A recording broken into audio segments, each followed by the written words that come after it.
Bienvenidos a esta explicación visual. Hoy vamos a explorar un evento que literalmente redefinió la historia contemporánea. Es que no estamos hablando de un simple cambio de gobierno, para nada. La caída de la dinastía Qing en 1911 representa la muerte de un cosmos entero que duró más de 2 milenios.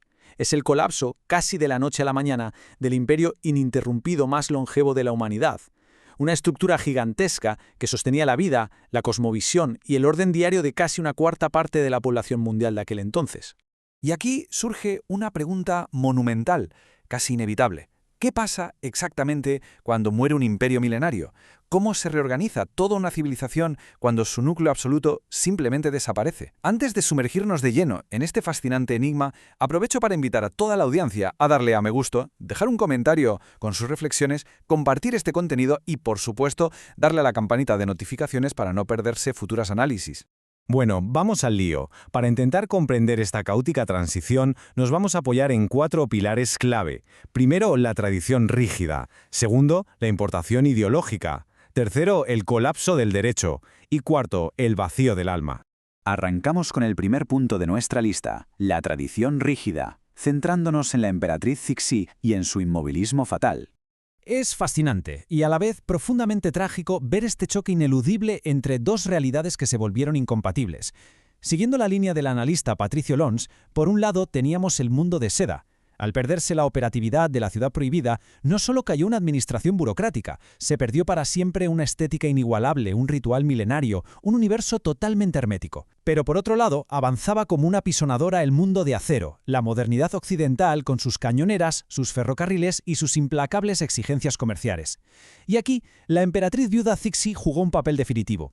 Estaba tan paralizada por el miedo a perder esa esencia cultural confuciana que se negó en rotundo a modernizarse a tiempo.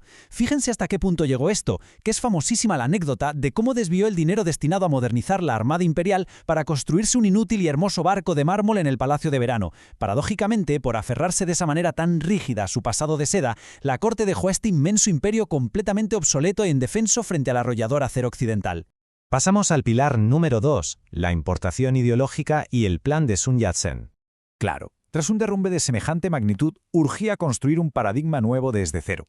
Y es entonces cuando la figura de Sun Yat-sen propone una hoja de ruta sin precedentes, estructurada en los 3 principios del pueblo.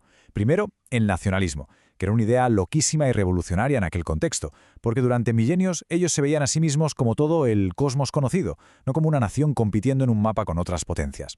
Segundo, la democracia, en un intento radical de instaurar un gobierno representativo donde históricamente había puros súbditos que jamás habían votado. Y tercero, el bienestar, enfocado en intentar paliar la miseria absoluta de los campesinos. Fue sin duda un intento titánico y desesperado de ensamblar un Estado moderno con piezas totalmente nuevas sobre las inmensas cenizas del imperio. Pero ojo, porque aquí hay un debate geopolítico ideológico interesantísimo, articulado muy bien por analistas como Marcelo Gullo. La gran duda es, ¿fue realmente la naciente república un intento genuino de obtener soberanía? ¿O funcionó, quizás sin pretenderlo, como un caballo de Troya occidental? Existe una perspectiva muy crítica que sostiene que estos principios republicanos no emanaron de manera natural de las bases. Por el contrario, se debate si fueron categorías políticas extranjeras que se impusieron artificialmente, resultando ser incompatibles con la mentalidad y la jerarquía tradicional de China. Tratar de meter con calzador un modelo republicano occidental en una sociedad estructurada milenariamente en torno a un emperador absoluto generó unas fricciones que desestabilizaron aún más el país. Esto nos obliga a preguntarnos si, para modernizarse, realmente era obligatorio occidentalizarse por completo. Vamos con el tercer pilar, el colapso del derecho, el caos y los famosos señores de la guerra.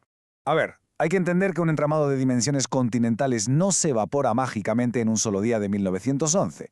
Como apunta certeramente el jurista e historiador Pérez Guevara, el verdadero golpe letal, el que fracturó el Estado de Derecho, ocurrió varios años antes, concretamente en 1905, cuando se abolieron de golpe los exámenes imperiales. Y hay que dimensionar esto. Durante muchísimos siglos, este riguroso sistema meritocrático era el auténtico pegamento burocrático y legal de China.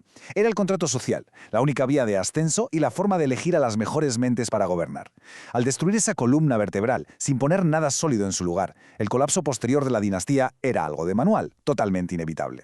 La burocracia central perdió su razón de ser, y al desaparecer esa ley suprema, el inmenso territorio se resquebrajó casi al instante, igual que un cristal al que se le quita la presión que lo mantiene unido.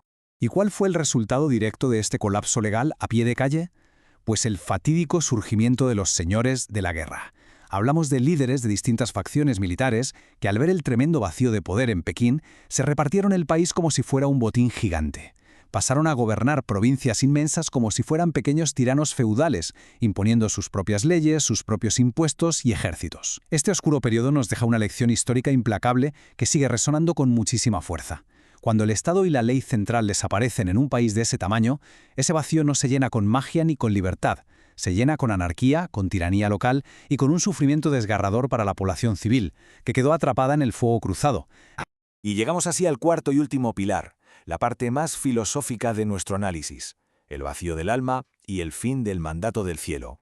Para comprender la verdadera magnitud del trauma que vivió la sociedad, hay que trascender la política e irnos a la metafísica, algo profundamente analizado por el pensador Juan Miguel Zunzunegui. Durante milenios, el mandato del cielo no era un simple eslogan para justificar el poder. Era considerado el vínculo real y sagrado mediante el cual el emperador unía el cielo y la tierra. El monarca era literalmente el hijo del cielo. No era un gestor de impuestos, era el pilar cósmico supremo. Sus rituales diarios mantenían el equilibrio de la naturaleza y daban sentido al universo entero de los habitantes del imperio. Su figura era la brújula espiritual de toda una civilización. Claro, al cortarse este vínculo sagrado de forma definitiva en 1911, la civilización entera se quedó a oscuras. El trauma psicológico fue simplemente incalculable. Se generó un vacío inmenso en el alma misma de la sociedad, que de repente se vio sumida en una auténtica orfandad cósmica. Esta angustia colectiva y la desesperación por encontrar un nuevo orden totalizador que reemplazara a esa figura sagrada es lo que abonó un terreno fértil para el extremismo. Perder ese centro absoluto preparó psicológicamente a las masas para que, décadas más tarde, ideologías radicales, materialistas y mesiánicas lograran seducir a la población con la promesa de restaurar el orden perdido, abriendo irremediablemente la puerta al posterior triunfo del comunismo. Todo esto nos deja con una última reflexión brutal. ¿Cómo sobrevive una civilización cuando le extirpan su centro sagrado? Es la gran advertencia de un mundo que expira mientras otro nace irremediablemente del caos. Una lección sobre el orden, el vacío y el poder que sin lugar a dudas resuena mucho más allá de las fronteras de Asia. Yo soy Hispania Eco y esto ha sido La caída del último emperador.